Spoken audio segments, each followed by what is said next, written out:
Hi, நான் Emmanuel. இன்னைக்கு video நம்ம பார்க்க போறோம்னா சங்கரபதி கோட்டையோட வரலாறு பற்றி அந்த வீடியோவில் பார்க்க போகிறோம். சிவகங்கை மாவட்டம் காரைக்குடியிலிருந்து தேவக்கோட்டை போகிற வழியில தான் இந்த சங்கரபதி காடுன்னு ஒரு காட்டுப்பகுதி இருக்குது. இந்த காட்டுப்பகுதிக்குள்ள 50 ஏக்கர் பரப்பளவில் வந்து சங்கரபதி கோட்டை வந்து இருக்குது. இந்த கோட்டை வந்து 200 ஆண்டுகள் பழமையானது. இந்த கோட்டை வந்து இந்தோ இஸ்லாமிய கட்டிடக்கலையை வந்து அடிப்படையாக வந்து இந்த கோட்டை கட்டப்பட்டிருக்கு. அதாவது அந்த காலத்திலேயே சுடாசங்களுக்கு கடுக்காய் முட்டை இதெல்லாம் கலவையை கொண்டு கோட்டையும் கோட்டை சுவர்களும் தூண்களும் வந்து கட்டப்பட்டிருக்கு. இதனாலே இந்த கோட்டை வந்து 2 நூற்றாண்டுகள் கடந்தும் கம்பீரமாக வந்து இன்னைக்கு வரைக்கும் காட்சியளிக்குது. இந்த கோட்டைக்கு வந்து சங்கரபதி கோட்டைன்னு ஏன் பேர் இருந்துச்சுன்னா, சங்கரபதிங்கிறது ஒரு தளபதியோட பேர், ஒரு படை தளபதியோட பேர் தான் சங்கரபதி.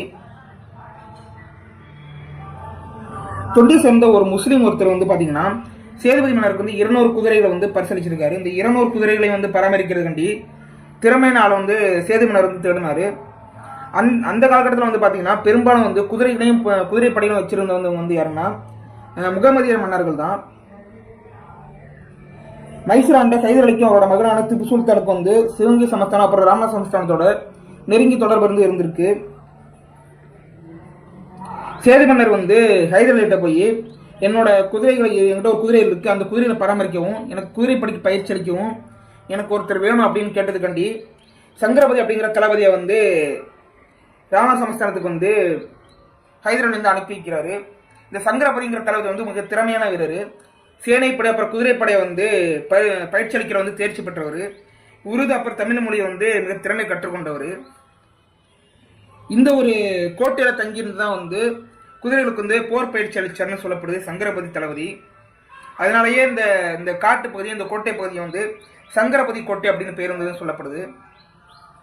சிவகங்கை சமஸ்தானத்தை ஆண்ட மன்னர் முத்துவடுகநாதருக்கு வேலுநாச்சியார் திருமணம் பண்ணி கொடுக்கும்போது இந்த ஒரு கோட்டை, அதாவது சங்கரபதி கோட்டை வந்து சீதனம் வந்து சேதுபதி மன்னர் வந்து வழங்கியிருக்காரு.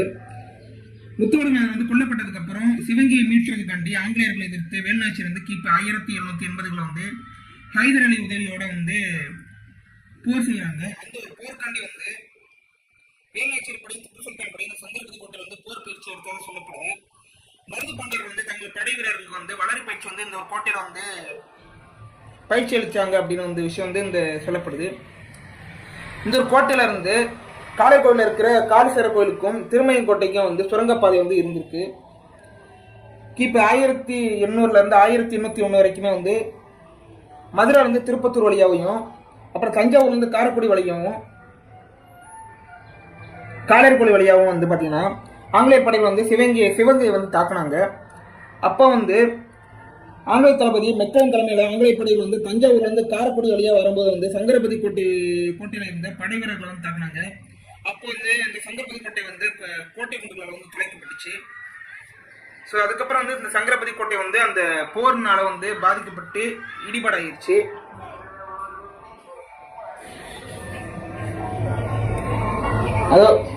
மானாமதுரை சட்டமன்ற தொகுதி உறுப்பினரான குணசேகரன் வந்து பார்த்தீங்கன்னா முதல்வர் ஜெயலலிதா வந்து அவங்க இருந்த டைம் பீரியட்ல வந்து 110வது விதியின் கீழே வந்து சங்கரபதி கோட்டை வந்து சுற்றுலாத்தலமாக அறிவிச்சு கோட்டை பொருளுக்கு வந்து 3 கோடி நிதி வந்து ஒதுக்குறாங்க. இந்த நிதி மூலமாக வந்து இந்த கோட்டையை வந்து பராமரித்து மீட்டெடுக்கணுங்கிறது வந்து அந்த பகுதி மக்களோட ஒரு கோரிக்கையாக இருக்குது.